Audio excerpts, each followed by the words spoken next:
People may get a guitar, for, for a birthday or a Christmas present or whatever, or a piano, or any musical instrument.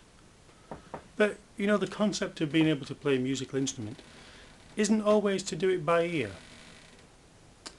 When they say by ear, people they listen to a song and try to work it out, basically how it sounds, and they get to know a few chords, like this C major chord I'm doing here,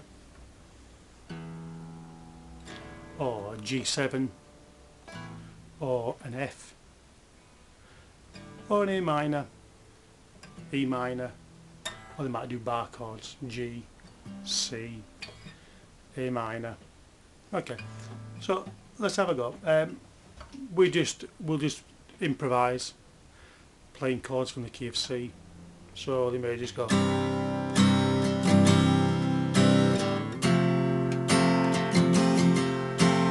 Back to C. G7.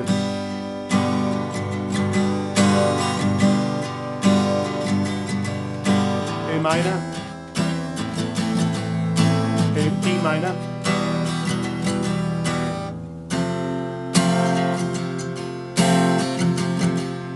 You might do a few bar chords. G, C,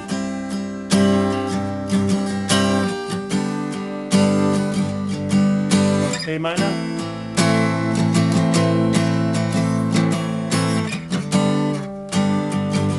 G, F,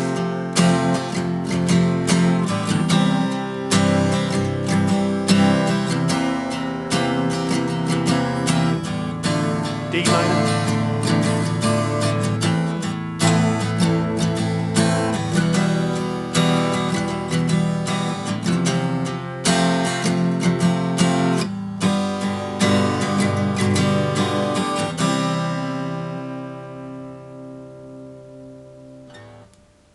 Okay, that's just improvising. It's not a particular song. It's just showing a few chords strummed with just varying different patterns of chords that are from the key of C. Okay, that doesn't really mean much to you. When I say you, if you're just learning out, just starting out on to learn music, musical theory or musical practice. But what we've done here,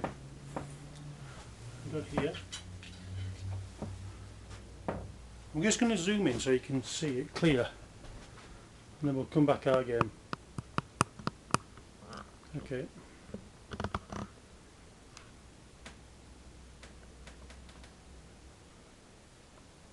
Of course, this is Making Music Lesson 1. They're available on DVD. Well, they will be when I've made them. This lesson will be available anyway. We'll zoom back out. Okay. Lock in position.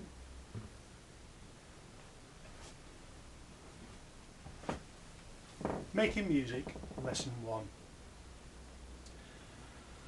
I wrote here, many people learn to play musical instruments by ear.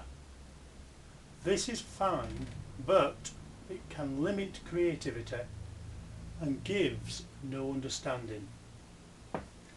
It's better to try learn theory and practice. But how do you do that? I mean, music theory can just conjure up bad feelings with people.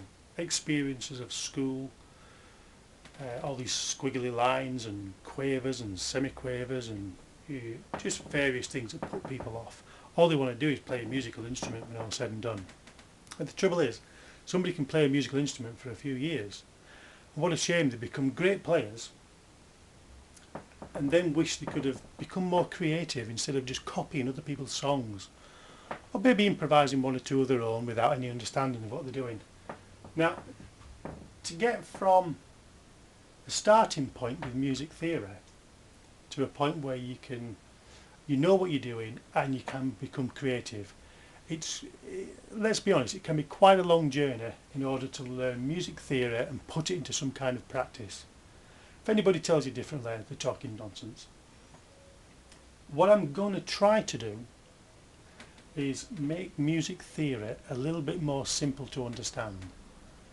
It may make the journey a little bit longer, but it's better to be on the slow journey than it is not to go on the journey at all. Okay, so where do we start? There are 7 natural notes in music. These notes are allocated, we just start with the first 7 letters of the alphabet, A, B, C, D, E, F and G. I use the word natural because it corresponds with the white keys on a piano, these white ones. We're just ignoring the black ones for now. So I'm going to talk about a piano or an electronic keyboard because it's easier to visually explain what I mean by tones and semitones rather than show it on a guitar. We'll go to the guitar later on, but for now what you learn here can be simply applied to the guitar when I show you how later. Okay, I put here these 7 notes or letters, okay. These 7 notes are repeated on the white keys of a piano keyboard. So, okay, where are they repeated? Where do we find them? If you sit in front of a piano or your keyboard, just look roughly for halfway. But what I want you to look for is these black keys, 1, 2, 3, and you'll see that they're in groups of 1, 2, 3, or 2. So 3, 2, 3, 2, 3, 2, all the way along your keyboard or your piano. We'll just call it a piano from now on. If you go to a group of 3, somewhere near halfway here, and from the middle one to the right of the middle one here, we'll find the first A. And if you go to the next group of 3 to the right of it, you'll find another A.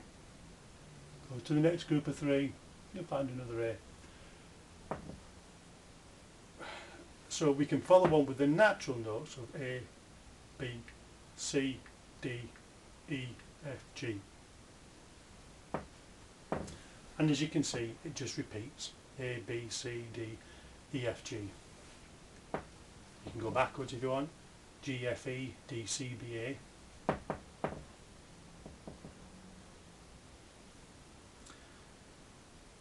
So if you sit at your piano and just start looking for these groups of 3, groups of 2, group of 3, group of 2, all the way along the piano.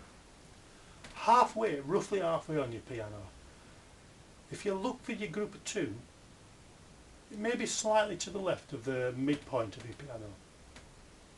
To the group of 2 here, to its left, you'll find the middle C of your piano. And quite often books, instruction books and musical books, it'll reference you to the middle C. It's a good starting point to learn from, but we'll cover that later on as to the reasons why. So we've basically covered A, B, C, D, E, F and G as it repeats, A, B, C, D, E, F and G. And I'm just numbered at 1, 2, 3, 4, 5, 6, 7. I want to come on to here now. Step, half step, tone, semitone. Okay, I just want to point this out here, semi.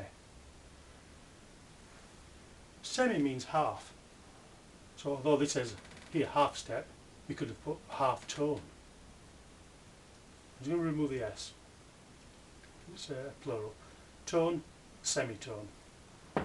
What are these? Well, okay, this isn't a tone. I could have used steps, I could have used some other form, but we just want to talk about a whole apple. We'll just say we'll call it whole step. Same as well. Or a tone. Of course, if we cut an apple in half, we've got half step. Oh, semitone, half tone, semitone. Whole, half. Of course, obviously, if you put 2 halves together, it equals a whole. So, this lesson we'll cover in the next lesson about this.